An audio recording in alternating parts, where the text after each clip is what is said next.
එහෙනම් පුතා මෙයා අවුස්සන්නේ ගෑනුන්ගේ මිනිසුන්ගේ මොනමයද? කාමය. කාමයේ අවුස්සන ඒකයි ඌට කාමදේව කියන්නේ. හරි අම්මට සිරි. ඔව් ලස්සනයි. හරිද? අනංගයා හරි ලස්සනයිලු. අනංගයා අනංග කියන නම හැදෙන්නෙත් එහෙමලු. ඒ කියන්නේ එක්තරා කාලයක දිව්‍ය ලෝකයේ අසුරයන්ට යටත් අසුරයෙක් යටත් කරගන්නවා. හරිද? ඔය අසුරයා යටත් කරගන්නේ කොහොමද දන්නවද?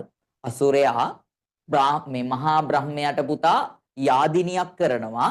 එයා අවුරුදු ගාණක් තිස්සේ යාදිනියක් කරනවා. මේ යාදිනිය යාගය කරනකොට මහා බ්‍රහ්මයා පෙනී ඉඳලා ඇහුවා ඔයාට මගෙන් මොනවද ඕනේ කියලා. හරිද? ඔයාට මගෙන් මොනවද ඕනේ කියලා කිව්වට පස්සේ සර් ගෙදර මිනිස්සු ඉන්නවා. ගෙදර මිනිස්සු දැනගන්න එපා මේවා. ගෙදර මිනිස්සු තඬ ගහගෙන කතා කරගන්න මේ සිංහලේ උගන්වන්නේ. හරි? මේ අනංගයාට කියනවා මේ අනංගය සෝරි මේ උගුල කතා කරනවා. මේ මහා බ්‍රහ්මයා අර අසුරයාට කියනවා ඔයාට මොනවද ඕනේ? එතකොට ඒ අසුරයා කියනවා මට අමරණීයත්වයේ වරය දෙන්න නොනැසී ඉන්න පුළුවන් වරය දෙන්න. ඉල්ලුවාම නොදී බෑනේ දුන්නා. හරිද? ඉල්ලුවාම නොදී බැරි හින්දා පුතා ඔන්න මේ වරය දුන්නා. බල්ලත් ගුරුන්. හරිද? අන්න හරි. අසුරයාගේ නම මොකද්ද? තාරක අසුරයා. ඔන්න ඔය තාරක කියන අසුරයා දැන් අපේ පන්තියේ තියෙනවද දන්නේ තාරක කියලා හරි?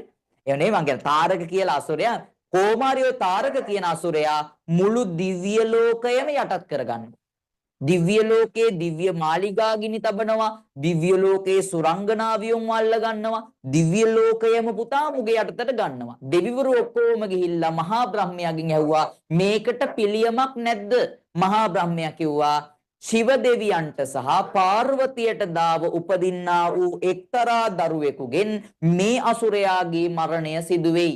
වෙන්න විදිහක් නැහැ. ශිව දෙවියෝ එක තැනක හිමාලය කන්දේ පැත්තක මෙයා සුදු හඳුන් ඒ කියන්නේ හඳුන් දිවියෙක්ගේ හමක් එලාගෙන මෙයා පුතේ භාවනා කරනවා. අනිත් පැත්තෙන් පාර්වතී දේවිය භාවනා කරනවා. එතකොට පුතා මේ භාවනා කරන දෙන්නගේ හිතේ කාමයක් උපදින්න විදිහක් නැහැ.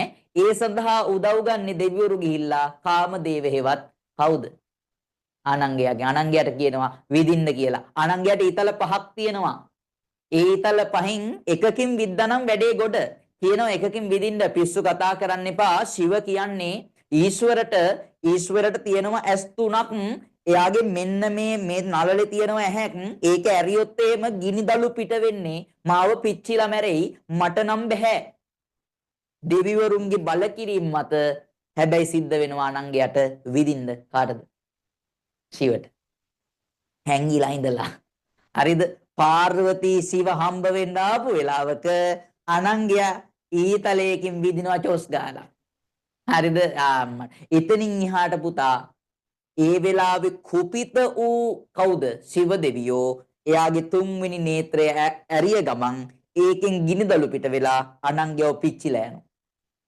මැරෙනවා අනංගයා.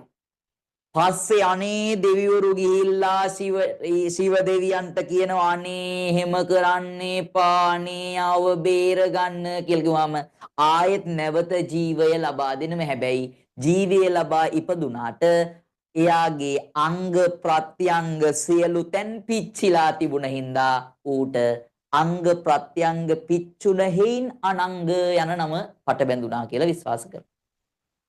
හරිද?